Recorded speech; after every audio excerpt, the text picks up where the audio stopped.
श्री उच्चिष्ठ गणेश कवचम् देव्युवाच देवदेव जगन्नाथ सृष्टिस्थितिलयात्मक विना ध्यानं विना मन्त्रं विना होमं विना जपं येन स्मरणमात्रेण लभ्यते चासु चिन्तितं तदेव श्रोतुमिच्छामि कथयस्व जगत्प्रभु। ईश्वर उवाच शृणु देवी प्रवक्ष्यामि गुह्याद्गुह्यतरं महत् उच्चिष्ठगणनाथस्य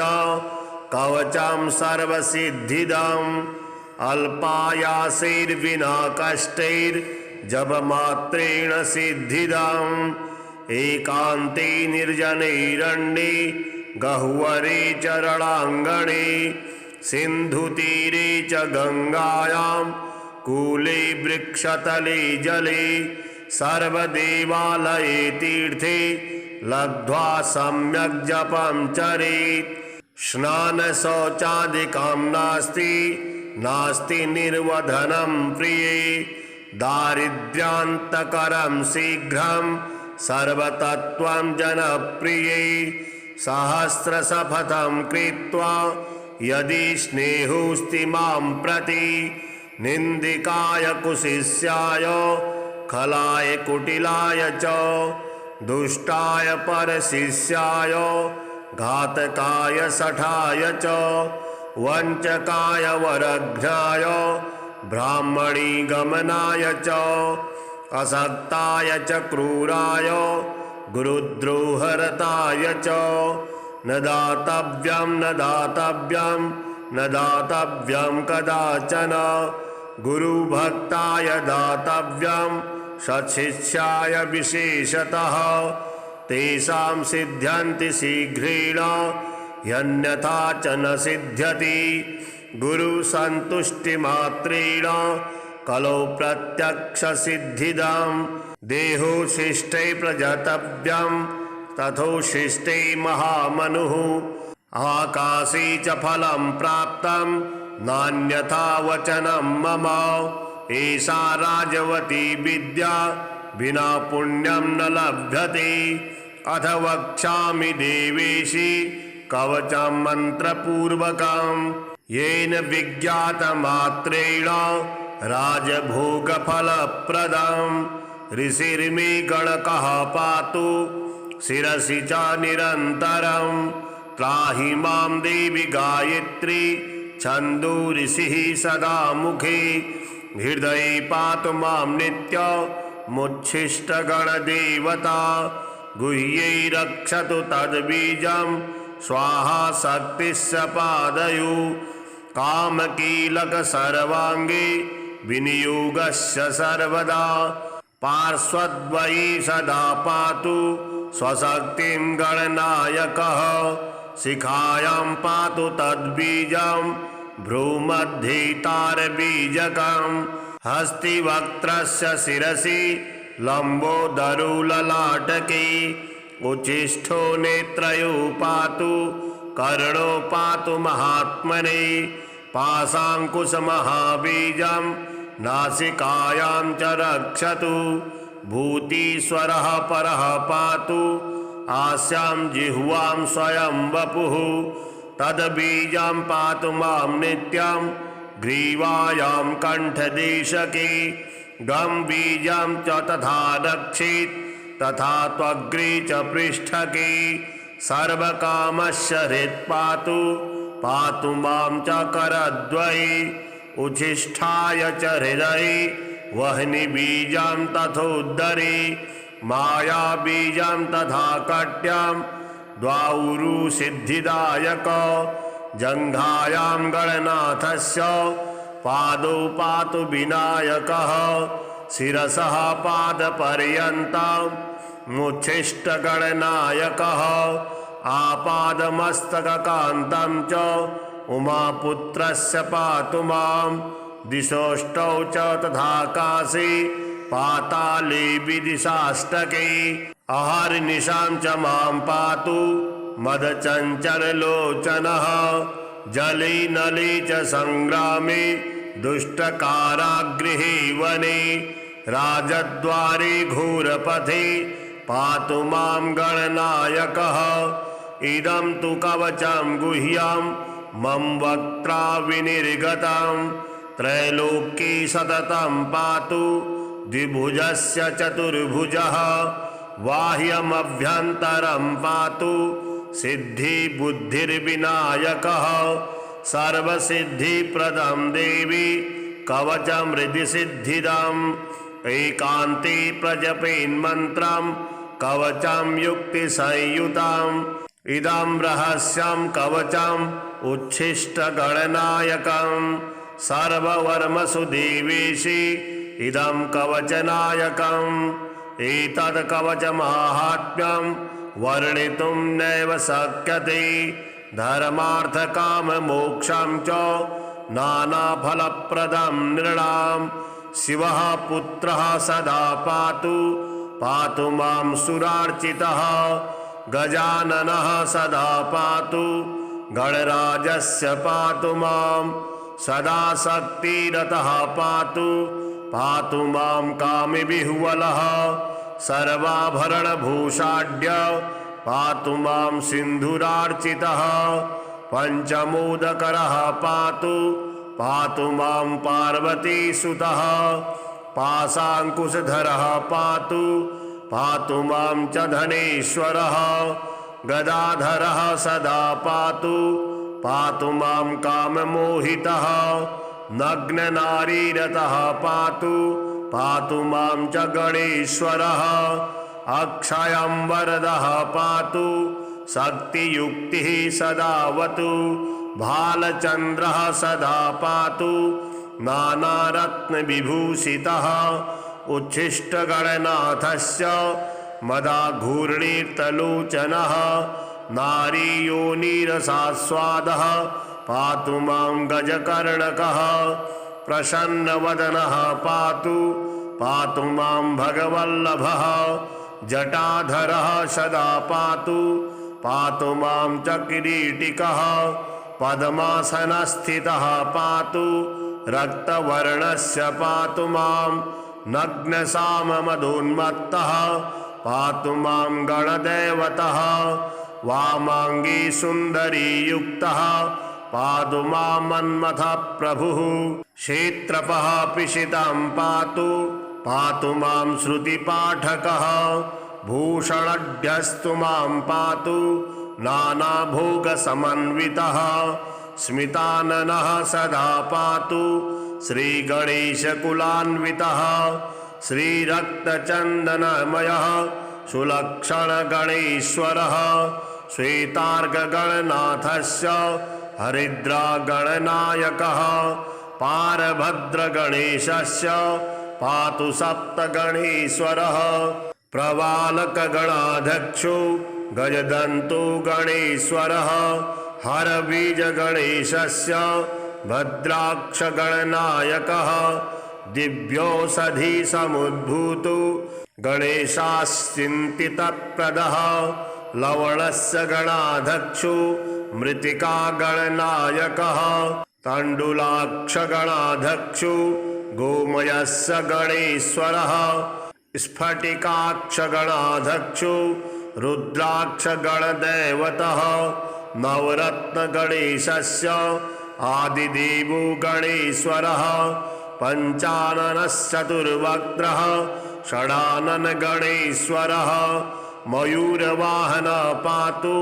पातु मां मूषकासनः पातु मां देवदेवेशः पातु मां ऋषिपूजितः पातु मां सर्वदा देवो देवदानवपूजितः त्रैलोक्यपूजितो देवः पातु मां च विभुः प्रभुः रथंगस्थां च सदा पातु सागरस्थां सदावतु भूमिस्थां च सदा पातु पातालस्थां च पातु माम् अंतरिक्षे सदा पातु आकाशस्थां सदावतु चतुष्पथे सदा पातु त्रिपथस्थां च पातु माम् बिल्वस्थां च वनस्थां च पातु मां सर्वतस्तनं राजद्वारस्थितं पातु मां शीघ्रसिद्धिदः भवानी पूजितः पातु ब्रह्मा विष्णु शिवार्चितः इदं तु कवचं देवी पठनात् सर्वसिद्धिदाम् उच्चिष्ठगणनाथस्य समन्त्रं कवचं परं स्मरणात् भूपतिस्त्वां च लभते सांगतात् ध्रुवं वाचः सिद्धिकरं शीघ्रं परसैन्यविदारणं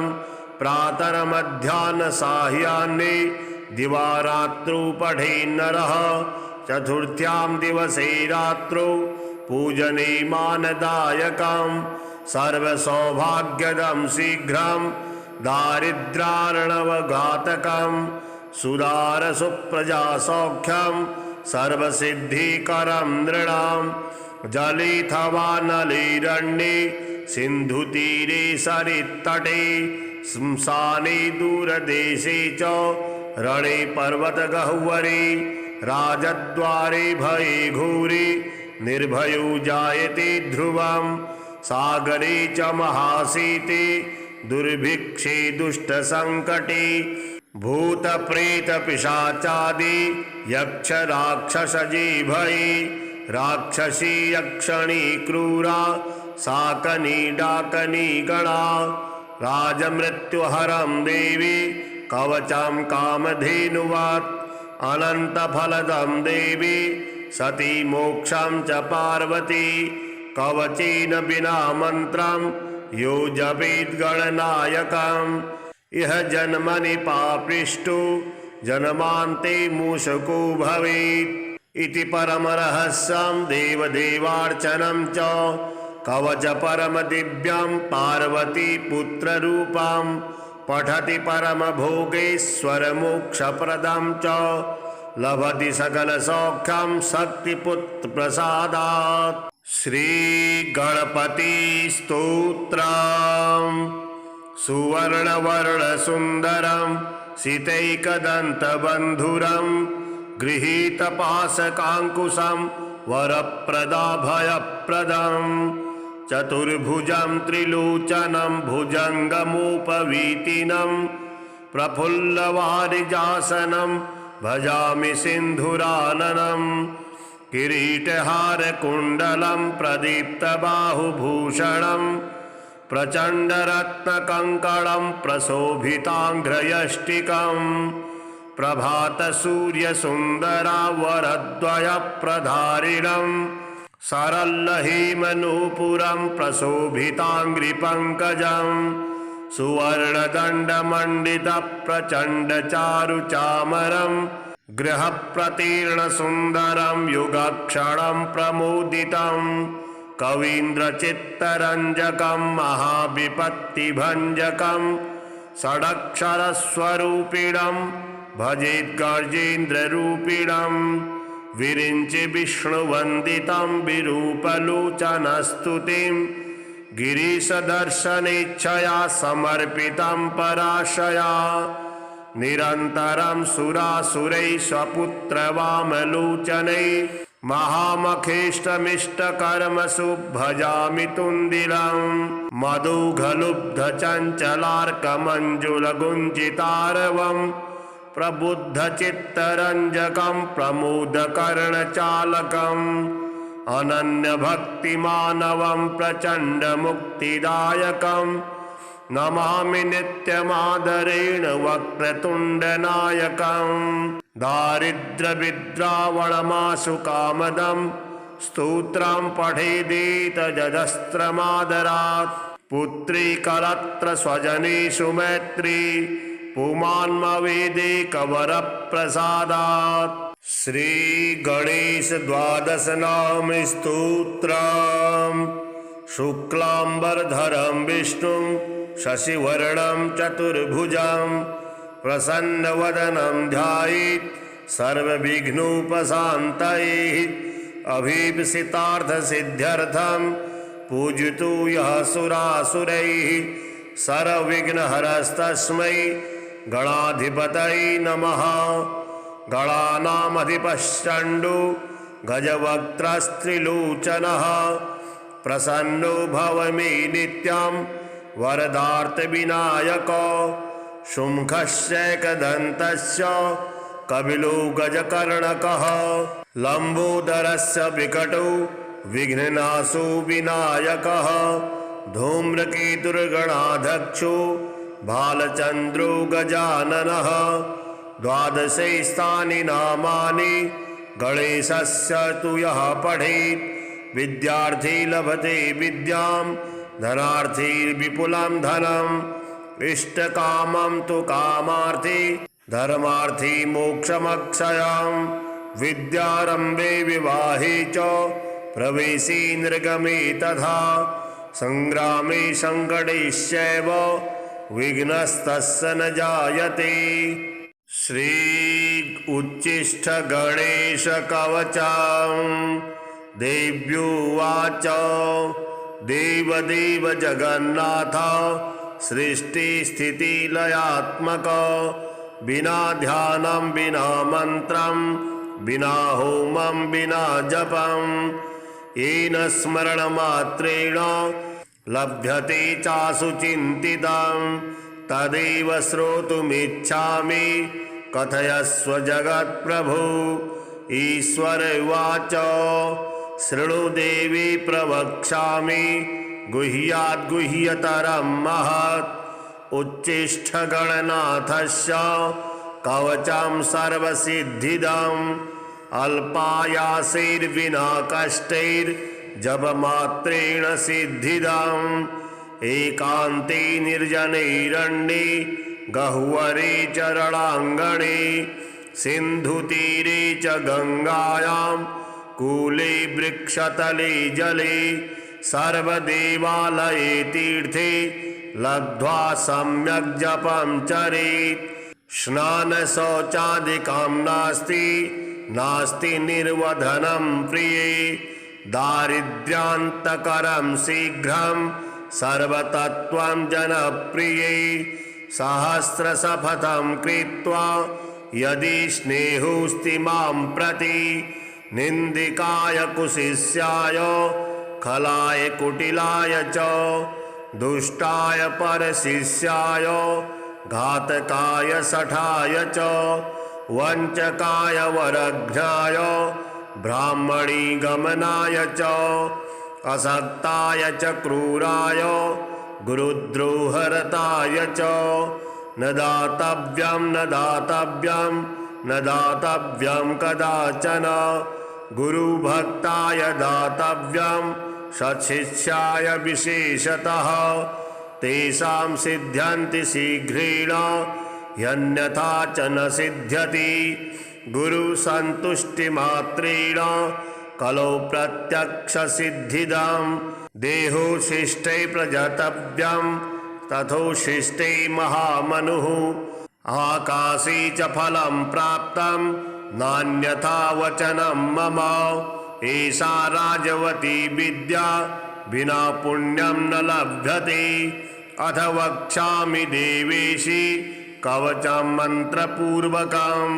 येन विज्ञातमात्रेण राजभोगफलप्रदम् ऋषिर्मे गणकः पातु शिरसि च निरन्तरं त्राहि मां देवि गायत्री छन्दो ऋषिः सदा मुखे हृदये पातु मां नित्यमुच्छिष्टगणदेवता गुह्ये रक्षतु तद्बीजं स्वाहा शक्तिश्च पादयु कामकीलक सर्वाङ्गे विनियोगस्य सर्वदा पार्श्वद्वये सदा पातु स्वशक्तिं गणनायकः शिखायां पातु तद्बीजं भ्रूमध्ये तारबीजकं हस्तिवक्त्रस्य शिरसि लम्बोदरो ललाटके उच्छिष्टो नेत्रयो पातु कर्णो पातु महात्मने पाशाङ्कुशमहाबीजं नासिकायां च रक्षतु भूतीश्वरः परः पातु आस्यां जिह्वां स्वयं वपुः तद्बीजं पातु मां नित्यं ग्रीवायां कण्ठदेशके गं बीजं च तथा रक्षेत् तथा त्वग्रे च पृष्ठके सर्वकामस्य हृत्पातु पातु मां च करद्वये उच्छिष्ठाय च हृदये वह्नि बीजं तथोदरे मायाबीजं तथा कट्यां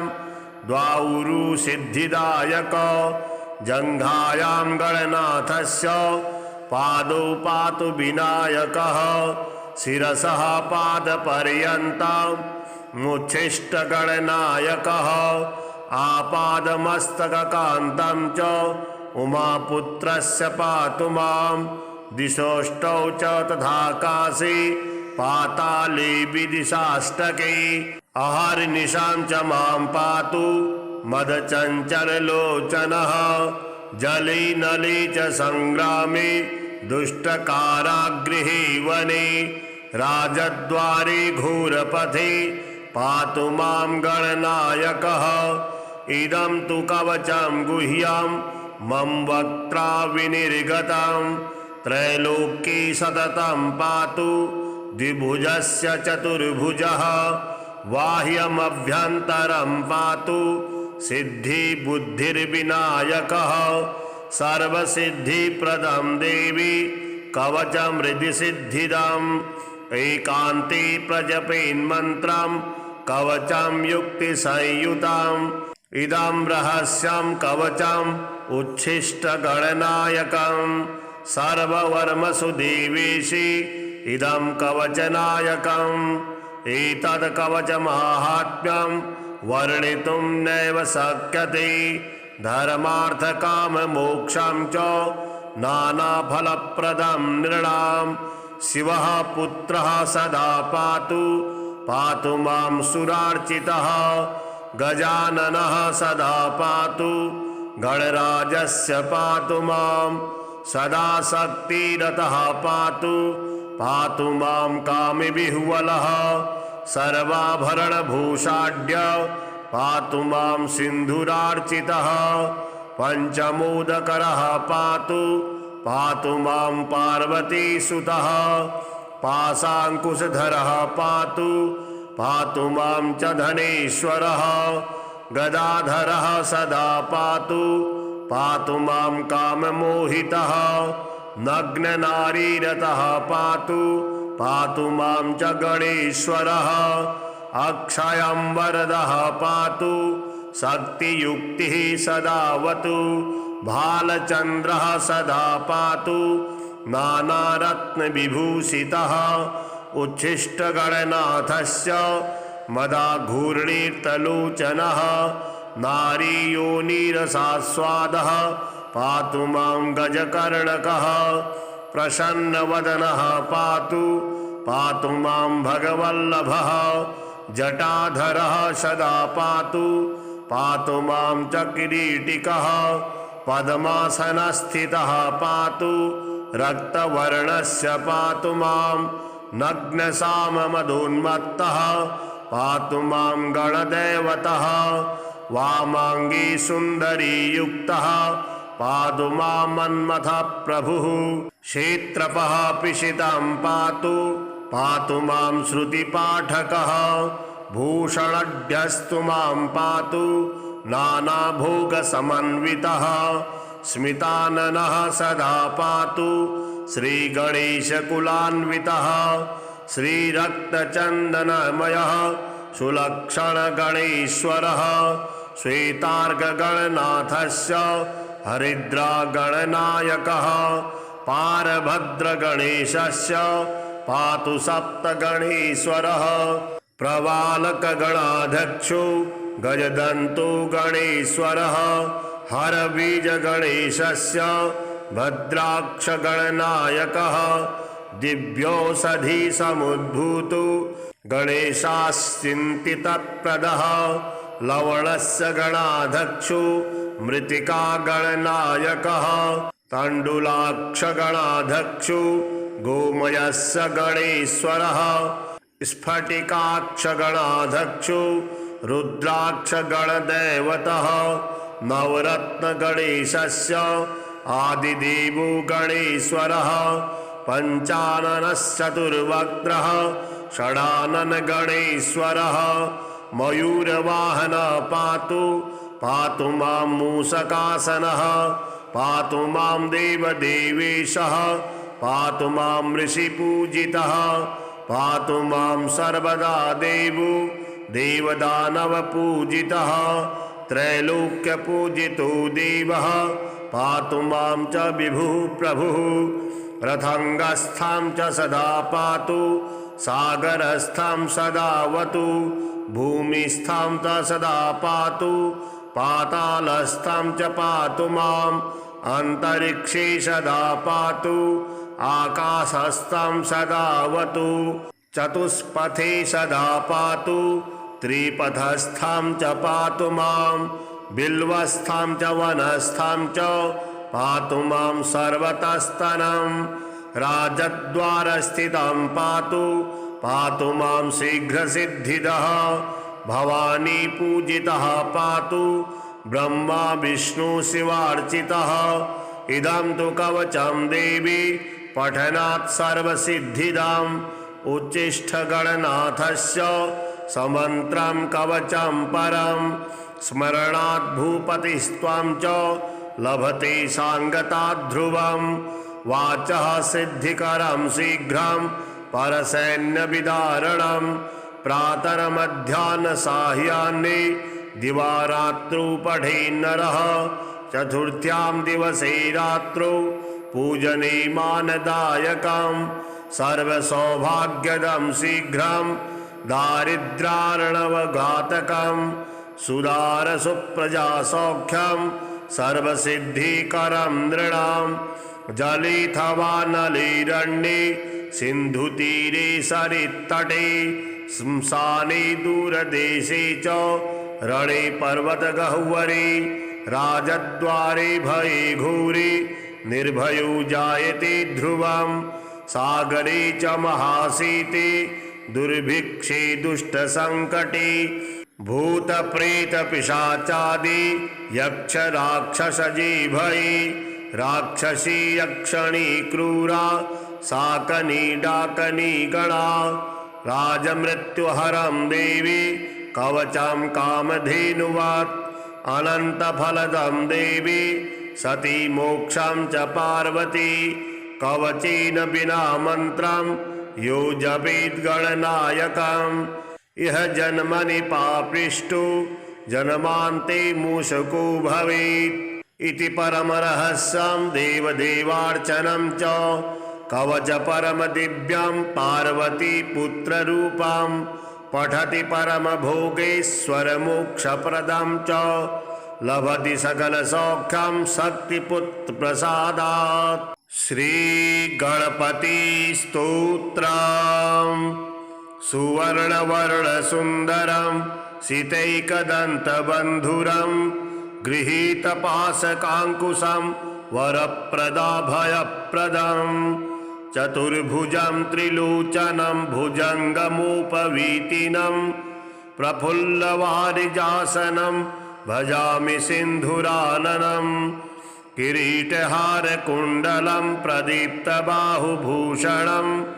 प्रचण्डरत्नकङ्कणं प्रशोभिताङ्घ्रयष्टिकं प्रभातसूर्यसुन्दरावरद्वयप्रधारिणं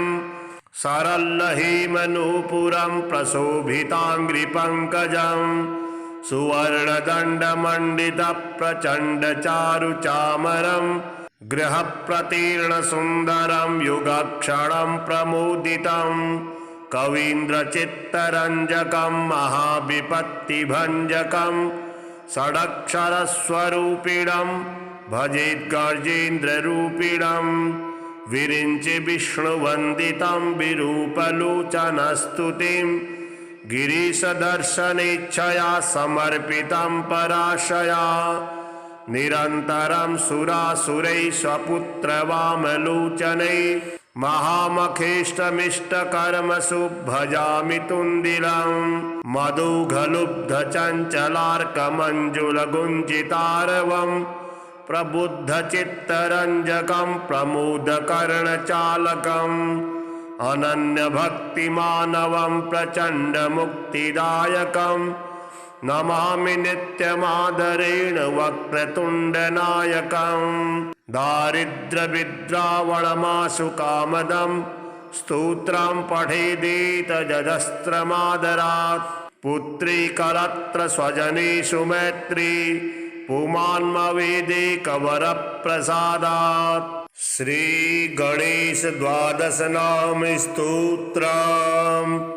शुक्लांबरधरं विष्णुं शशिवर्णं चतुर्भुजं प्रसन्नवदनं ध्यायेत् सर्वविघ्नोपशान्तये अभीप्सितार्थसिद्ध्यर्थं पूजितो यः सुरासुरैः सर्वविघ्नहरस्तस्मै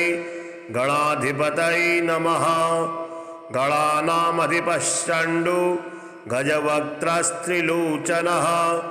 प्रसन्नो भव मे नित्यं वरदार्तविनायको शुम्भश्चैकदन्तस्य कपिलो गजकर्णकः लम्बोदरस्य विकटो विघ्ननाशो विनायकः धूम्रकेतुर्गणाध्यक्षो भालचन्द्रो गजाननः द्वादशैस्तानि नामानि गणेशस्य तु यः पठेत् विद्यार्थी लभते विद्यां धनार्थी विपुलं धनम् इष्टकामं तु कामार्थी धर्मार्थी मोक्षमक्षयम् विद्यारम्भे विवाहे च प्रवेशे निर्गमे तथा संग्रामे संकटेश्चैव विघ्नस्तस्य न जायते। श्री उच्चिष्ठ गणेश कवचम् देव्योवाच देवदेव जगन्नाथ सृष्टिस्थितिलयात्मक विना ध्यानं विना मन्त्रं विना होमं विना जपं येन स्मरणमात्रेण लभ्यते चासु चिन्तितं तदेव श्रोतुमिच्छामि कथयस्व जगत्प्रभु। ईश्वर उवाच शृणु देवी प्रवक्ष्यामि गुह्याद्गुह्यतरं महत् उच्चिष्ठगणनाथस्य कवचं सर्वसिद्धिदम् अल्पायासैर्विना कष्टैर्जपमात्रेण सिद्धिदम् एकान्ते निर्जनैरण्ये गह्वरे चरणाङ्गणे सिन्धुतीरे च गङ्गायां कूले वृक्षतले जले सर्वदेवालये तीर्थे लब्ध्वा सम्यक् जपं चरेत्। स्नानशौचादिकं नास्ति निर्वधनं प्रिये दारिद्र्यान्तकरं शीघ्रं सर्वतत्त्वं जनप्रिये सहस्रशपथं कृत्वा यदि स्नेहोऽस्ति मां प्रति निन्दिकाय कुशिष्याय खलाय कुटिलाय च दुष्टाय परशिष्याय घातकाय शठाय च वञ्चकाय वरघ्नाय ब्राह्मणी गमनाय च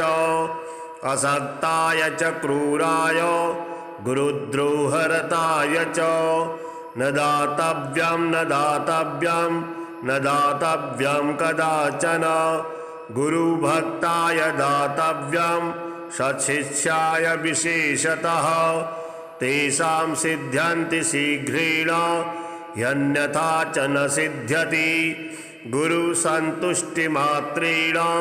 कलौ प्रत्यक्षसिद्धिदं देहोशिष्टे प्रजतव्यं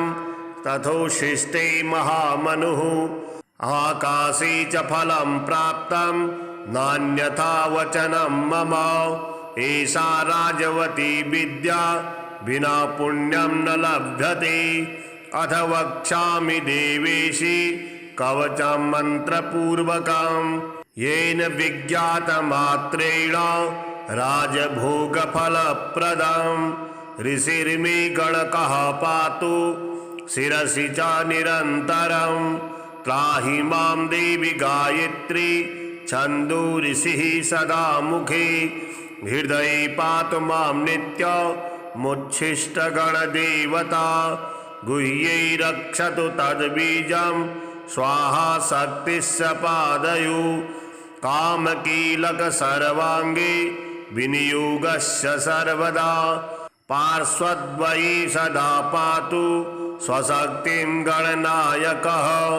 शिखायां पातु तद्बीजं भ्रूमध्ये तारबीजकं हस्तिवक्त्रस्य शिरसि लम्बोदरो ललाटके उच्छिष्टो नेत्रयो पातु कर्णो पातु महात्मने पाशाङ्कुशमहाबीजं नासिकायां च रक्षतु भूतीश्वरः परः पातु आस्यां जिह्वां स्वयं वपुः तद्बीजं पातु मां नित्यं ग्रीवायां कण्ठदेशके गं बीजं च तथा रक्षेत् तथा त्वग्रे च पृष्ठके सर्वकामस्य हृत्पातु पातु मां च करद्वये उच्छिष्टाय च हृदये वह्निबीजं तथोदरे मायाबीजं तथा कट्यां द्वाउरु सिद्धिदायक जङ्घायां गणनाथस्य पादौ पातु विनायकः शिरसः पादपर्यन्तम् मुच्छिष्टगणनायकः आपादमस्तककान्तं च उमापुत्रस्य पातु मां दिशोष्टौ च तथाकाशे पाताले विदिशाष्टके अहर्निशां च मां पातु मदचञ्चललोचनः जले नले च संग्रामे दुष्टकारागृहे वने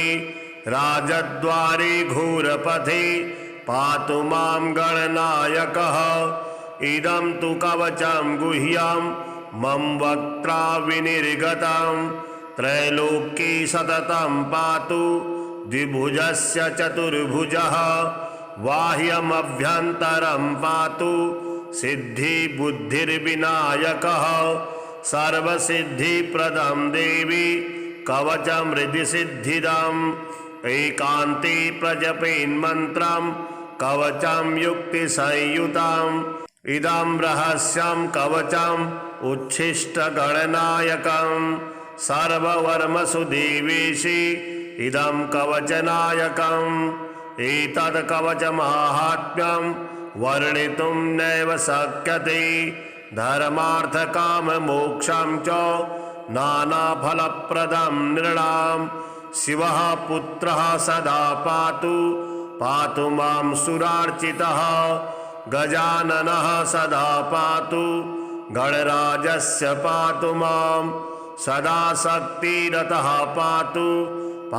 मां कामविह्वलः सर्वाभरणभूषाढ्य पातु मां सिन्धुरार्चितः पञ्चमोदकरः पातु मां पार्वतीसुतः पाशाङ्कुशधरः पातु मां च धनेश्वरः गदाधरः सदा पातु मां काममोहितः नग्ननारीरतः पातु मां च गणेश्वरः अक्षयं वरदः पातु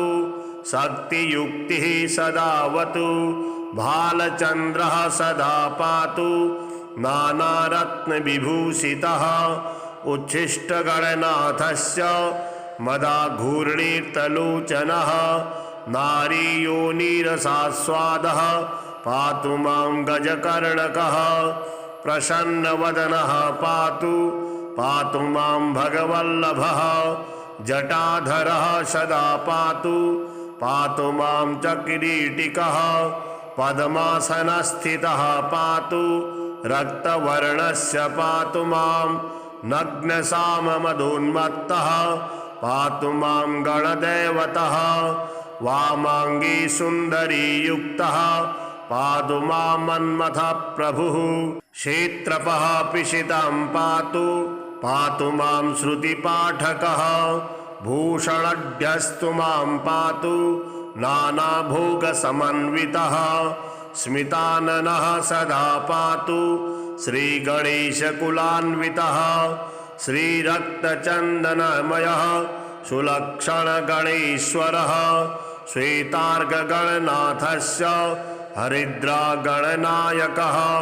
पारभद्रगणेशस्य पातु सप्तगणेश्वरः प्रवालकगणाध्यक्षो गजदन्तो गणेश्वरः हरबीजगणेशस्य भद्राक्षगणनायकः दिव्यौषधिसमुद्भूतो गणेशाश्चिन्तितप्रदः लवणस्य गणाध्यक्षो मृत्तिकागणनायकः तण्डुलाक्षगणाध्यक्षो गोमयस्य गणेश्वरः स्फटिकाक्षगणाध्यक्षो रुद्राक्षगणदैवतः नवरत्नगणेशस्य आदिदेवो गणेश्वरः पञ्चाननश्चतुर्वक्त्रः षडाननगणेश्वरः मयूरवाहन पातु पातु मां मूषकासनः पातु मां देवदेवेशः पातु मां ऋषिपूजितः पातु मां सर्वदा देवो देवदानवपूजितः त्रैलोक्यपूजितो देवः पातु मां च विभुः प्रभुः रथंगस्थां च सदा पातु सागरस्थां सदावतु भूमिस्थां च सदा पातु पातालस्थां च पातु माम् अंतरिक्षे सदा पातु आकाशस्थां सदावतु चतुष्पथे सदा पातु त्रिपथस्थां च पातु मां बिल्वस्थां च वनस्थां च पातु मां सर्वतस्तनं राजद्वारस्थितं पातु पातु मां शीघ्रसिद्धिदः भवानी पूजितः पातु ब्रह्मा विष्णु शिवार्चितः इदं तु कवचं देवी पठनात् सर्वसिद्धिदाम् उच्चिष्ठगणनाथस्य समन्त्रं कवचं परं स्मरणात् भूपतिस्त्वां च लभते सांगतात् ध्रुवं वाचः सिद्धिकरं शीघ्रं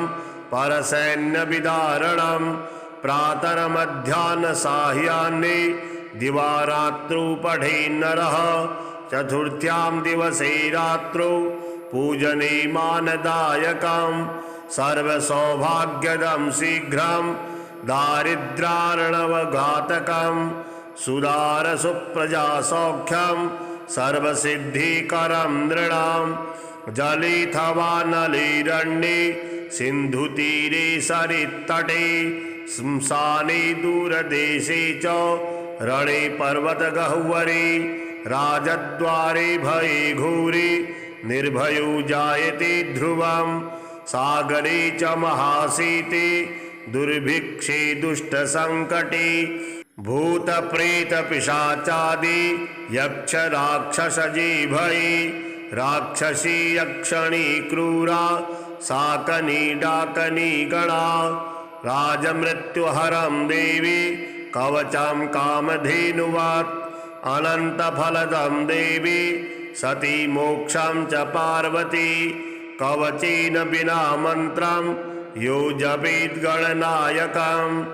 इह जन्मनि पापृष्टो जन्मान्ते मूषको भवेत् इति परमरहस्यं देवदेवार्चनं च कवच परमदिव्यं पार्वती पुत्ररूपं पठति परमभोगेश्वरमोक्षप्रदं च लभति सकलसौख्यं शक्तिपुत्रप्रसादात् श्रीगणपतिस्तोत्रम् सुवर्णवर्णसुन्दरं सीतैकदन्तबन्धुरं गृहीतपाशकाङ्कुशं वरप्रदाभयप्रदं चतुर्भुजं त्रिलोचनं भुजङ्गमुपवीतिनं प्रफुल्लवारिजासनं भजामि सिन्धुराननं किरीटहारकुण्डलं प्रदीप्तबाहुभूषणं प्रचण्डरत्नकङ्कणं प्रशोभिताङ्घ्रयष्टिकं प्रभातसूर्यसुन्दरावरद्वयप्रधारिणं सरलहीमनूपुरं प्रशोभिताङ्घ्रिपङ्कजं सुवर्णदण्डमण्डितप्रचण्डचारुचामरं गृहप्रतीर्णसुन्दरं युगक्षणं प्रमुदितं कवीन्द्रचित्तरञ्जकं महाविपत्तिभञ्जकं षडक्षरस्वरूपिणं भजेद्गर्जेन्द्ररूपिणं विरिञ्चि विष्णुवन्दितं विरूपलोचनस्तुतिं गिरीशदर्शनेच्छया समर्पितं पराशया निरन्तरं सुरासुरैः स्वपुत्रवामलोचनैः महामखेष्टमिष्टकर्मसु भजामि तुन्दिलं मधुघलुब्धचञ्चलार्कमञ्जुलगुञ्जितारवं प्रबुद्धचित्तरञ्जकं प्रमोदकर्णचालकम् अनन्यभक्तिमानवं प्रचण्डमुक्तिदायकं नमामि नित्यमादरेण वक्रतुण्डनायकं दारिद्र्यविद्रावणमाशु कामदं स्तोत्रं पठेदेतजस्त्रमादरात् पुत्री कलत्र स्वजनेषु मैत्री पुमान्मवेदेकवरप्रसादात् श्री गणेश द्वादश नाम स्तोत्रम् शुक्लांबरधरं विष्णुं शशिवर्णं चतुर्भुजं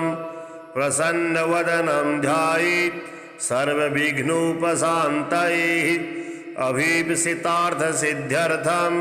पूजितो यः सुरासुरैः सर्वविघ्नहरस्तस्मै गणाधिपतये नमः। गणानामधिपश्चण्डो गजवक्त्रस्त्रिलोचनः प्रसन्नो भव मे नित्यं वरदार्तविनायको शुम्भश्चैकदन्तस्य कपिलो गजकर्णकः लम्बोदरस्य विकटो विघ्ननाशो विनायकः धूम्रकेतुर्गणाध्यक्षो भालचन्द्रो गजाननः द्वादशैस्तानि नामानि गणेशस्य तु यः पठेत् विद्यार्थी लभते विद्यां धनार्थी विपुलं धनम् इष्टकामं तु कामार्थी धर्मार्थी मोक्षमक्षयम् विद्यारम्भे विवाहे च प्रवेशे निर्गमे तथा संग्रामे संकटेश्चैव विघ्नस्तस्य न जायते। श्री उच्चिष्ठ गणेश कवचम् देव्योवाच देवदेव जगन्नाथ सृष्टिस्थितिलयात्मक विना ध्यानं विना मन्त्रं विना होमं विना जपं येन स्मरणमात्रेण लभ्यते चासु चिन्तितं तदेव श्रोतुमिच्छामि कथयस्व जगत्प्रभो। ईश्वर उवाच शृणु देवी प्रवक्ष्यामि गुह्याद्गुह्यतरं महत् उच्चिष्ठगणनाथस्य कवचं सर्वसिद्धिदम् अल्पायासैर्विना कष्टैर्जपमात्रेण सिद्धिदम् एकान्ते निर्जनैरण्ये गह्वरे चरणाङ्गणे सिन्धुतीरे च गङ्गायां कूले वृक्षतले जले सर्वदेवालये तीर्थे लब्ध्वा सम्यक् जपं चरेत्। स्नानशौचादिकं नास्ति निर्वधनं प्रिये दारिद्र्यान्तकरं शीघ्रं सर्वतत्त्वं जनप्रिये सहस्रशपथं कृत्वा यदि स्नेहोऽस्ति मां प्रति निन्दिकाय कुशिष्याय खलाय कुटिलाय च दुष्टाय परशिष्याय घातकाय शठाय च वञ्चकाय वरघ्नाय ब्राह्मणी गमनाय च असक्ताय च क्रूराय गुरुद्रोहरताय च न दातव्यं न दातव्यं न दातव्यं कदाचन। गुरुभक्ताय दातव्यं सत्शिष्याय विशेषतः। तेषां सिद्ध्यन्ति शीघ्रेण यन्यथा च न सिद्ध्यति। गुरुसन्तुष्टिमात्रेण कलौ प्रत्यक्षसिद्धिदं। देहोशिष्टे प्रजतव्यं तथोशिष्टे महामनुः। आकाशे च फलं प्राप्तं नान्यथा वचनं मम। एषा राजवती विद्या विना पुण्यं न लभ्यते। अथ वक्ष्यामि देवेशि कवचं मन्त्रपूर्वकं। येन विज्ञातमात्रेण राजभोगफलप्रदम्। ऋषिर्मे गणकः पातु शिरसि च निरन्तरं। त्राहि मां देवि गायत्री छन्दो ऋषिः सदा मुखे। हृदये पातु मां नित्यमुच्छिष्टगणदेवता। गुह्ये रक्षतु तद्बीजं स्वाहा शक्तिश्च पादयु। कामकीलक सर्वाङ्गे विनियोगस्य सर्वदा। पार्श्वद्वये सदा पातु स्वशक्तिं गणनायकः। शिखायां पातु तद्बीजं भ्रूमध्ये तारबीजकम्। हस्तिवक्त्रस्य शिरसि लम्बोदरो ललाटके। उच्छिष्टो नेत्रयो पातु कर्णो पातु महात्मने। पाशाङ्कुशमहाबीजं नासिकायां च रक्षतु। भूतीश्वरः परः पातु आस्यां जिह्वां स्वयं वपुः। तद्बीजं पातु मां नित्यं ग्रीवायां कण्ठदेशके। गं बीजं च तथा रक्षेत् तथा त्वग्रे च पृष्ठके। सर्वकामस्य हृत्पातु पातु मां च करद्वये। उच्छिष्टाय च हृदये वह्निबीजं तथोदरे। मायाबीजं तथा कट्यां द्वाउरु सिद्धिदायक। जङ्घायां गणनाथस्य पादौ पातु विनायकः। शिरसः पादपर्यन्तं मुच्छिष्टगणनायकः। आपादमस्तककान्तं च उमापुत्रस्य पातु मां। दिशोष्टौ च तथाकाशे पाताले विदिशाष्टके। अहर्निशां च मां पातु मदचञ्चललोचनः। जले नले च संग्रामे दुष्टकारागृहे वने। राजद्वारे घोरपथे पातु मां गणनायकः। इदं तु कवचं गुह्यं मम वक्त्रा विनिर्गतं। त्रैलोक्ये सततं पातु द्विभुजस्य चतुर्भुजः। बाह्यमभ्यन्तरं पातु सिद्धिबुद्धिर्विनायकः। सर्वसिद्धिप्रदं देवी कवचं हृदिसिद्धिदम्। एकान्ते प्रजपेन्मन्त्रं कवचं युक्तिसंयुतम्। इदं रहस्यं कवचम् उच्छिष्टगणनायकम्। सर्ववर्मसु देवेशि इदं कवचनायकम्। एतत् कवचमाहात्म्यं वर्णितुं नैव शक्यते। धर्मार्थकाममोक्षं च नानाफलप्रदं नृणाम्। शिवः पुत्रः सदा पातु पातु मां सुरार्चितः। गजाननः सदा पातु गणराजस्य पातु मां। सदा शक्तिरतः पातु पातु मां कामिविह्वलः। सर्वाभरणभूषाढ्य पातु मां सिन्धुरार्चितः। पञ्चमोदकरः पातु पातु मां पार्वतीसुतः। पाशाङ्कुशधरः पातु पातु मां च धनेश्वरः। गदाधरः सदा पातु पातु मां काममोहितः। नग्ननारीरतः पातु पातु मां च गणेश्वरः। अक्षयं वरदः पातु शक्तियुक्तिः सदावतु भालचन्द्रः सदा पातु नानारत्नविभूषितः उच्छिष्टगणनाथस्य मदाघूर्णीर्तलोचनः नारीयोनिरसास्वादः पातु मां गजकर्णकः प्रसन्नवदनः पातु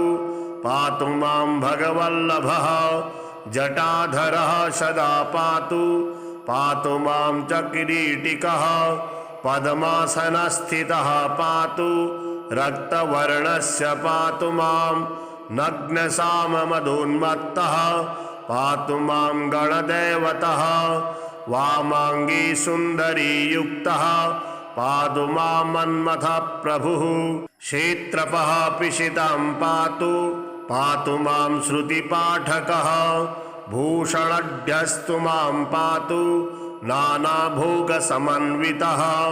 स्मिताननः सदा पातु श्रीगणेशकुलान्वितः श्रीरक्तचन्दनमयः सुलक्षणगणेश्वरः श्वेतार्कगणनाथस्य हरिद्रागणनायकः पारभद्रगणेशस्य पातु सप्तगणेश्वरः प्रवालकगणाध्यक्षो गजदन्तो गणेश्वरः हरबीजगणेशस्य भद्राक्षगणनायकः दिव्यौषधिसमुद्भूतो गणेशाश्चिन्तितप्रदः लवणस्य गणाध्यक्षो मृत्तिकागणनायकः तण्डुलाक्षगणाध्यक्षो गोमयस्य गणेश्वरः स्फटिकाक्षगणाध्यक्षो रुद्राक्षगणदैवतः नवरत्नगणेशस्य आदिदेवो गणेश्वरः पञ्चाननश्चतुर्वक्त्रः षडाननगणेश्वरः मयूरवाहनः पातु मां मूषकासनः पातु मां देवदेवेशः पातु मां ऋषिपूजितः पातु मां सर्वदा देवो देवदानवपूजितः त्रैलोक्यपूजितो देवः पातु मां च विभुः प्रभुः रथंगस्थां च सदा पातु सागरस्थां सदावतु भूमिस्थां च सदा पातु पातालस्थां च पातु माम् अंतरिक्षे सदा पातु आकाशस्थां सदावतु चतुष्पथे सदा पातु त्रिपथस्थां च पातु मां बिल्वस्थां च वनस्थां च पातु मां सर्वतस्तनं राजद्वारस्थितं पातु मां शीघ्रसिद्धिदः भवानी पूजितः पातु ब्रह्मा विष्णु शिवार्चितः इदं तु कवचं देवी पठनात् सर्वसिद्धिदाम् उच्चिष्ठगणनाथस्य समन्त्रं कवचं परं स्मरणात् भूपतिस्त्वां च लभते सांगतात् ध्रुवं वाचः सिद्धिकरं शीघ्रं परसैन्यविदारणं प्रातर्मध्याह्नसाह्यान्ने दिवारात्रौ पठे नरः चतुर्थ्यां दिवसे रात्रौ पूजने मानदायकं सर्वसौभाग्यदं शीघ्रं दारिद्र्यार्णवघातकं सुदारसुप्रजासौख्यं सर्वसिद्धिकरं नृणां जलेऽथवा नलेरण्ये सिन्धुतीरे सरित्तटे श्मशाने दूरदेशे च रणे पर्वतगह्वरे राजद्वारे भये घोरे निर्भयो जायते ध्रुवं सागरे च महाशीते दुर्भिक्षे दुष्टसङ्कटे भूतप्रेतपिशाचादि यक्षराक्षसजे भये राक्षसी यक्षणी क्रूरा शाकनी डाकनी गणा राजमृत्युहरं देवी कवचं कामधेनुवत् अनन्तफलदं देवी सती मोक्षं च पार्वती कवचेन विना मन्त्रं यो जपेत् गणनायकम् इह जन्मनि पापृष्टो जन्मान्ते मूषको भवेत् इति परमरहस्यं देवदेवार्चनं च कवच परमदिव्यं पार्वती पुत्ररूपं पठति परमभोगेश्वरमोक्षप्रदं च लभति सकलसौख्यं शक्तिपुत्रप्रसादात्। श्रीगणपतिस्तोत्रम्। सुवर्णवर्णसुन्दरं सीतैकदन्तबन्धुरं गृहीतपाशकाङ्कुशं वरप्रदाभयप्रदं चतुर्भुजं त्रिलोचनं भुजङ्गमुपवीतिनं प्रफुल्लवारिजासनं भजामि सिन्धुराननं किरीटहारकुण्डलं प्रदीप्तबाहुभूषणं प्रचण्डरत्नकङ्कणं प्रशोभिताङ्घ्रयष्टिकं प्रभातसूर्यसुन्दरावरद्वयप्रधारिणं सरल्लहीमनूपुरं प्रशोभिताङ्घ्रिपङ्कजं सुवर्णदण्डमण्डितप्रचण्डचारुचामरं गृहप्रतीर्णसुन्दरं युगक्षणं प्रमुदितं कवीन्द्रचित्तरञ्जकं महाविपत्तिभञ्जकं षडक्षरस्वरूपिणं भजेद्गर्जेन्द्ररूपिणं विरिञ्चि विष्णुवन्दितं विरूपलोचनस्तुतिं गिरीशदर्शनेच्छया समर्पितं पराशया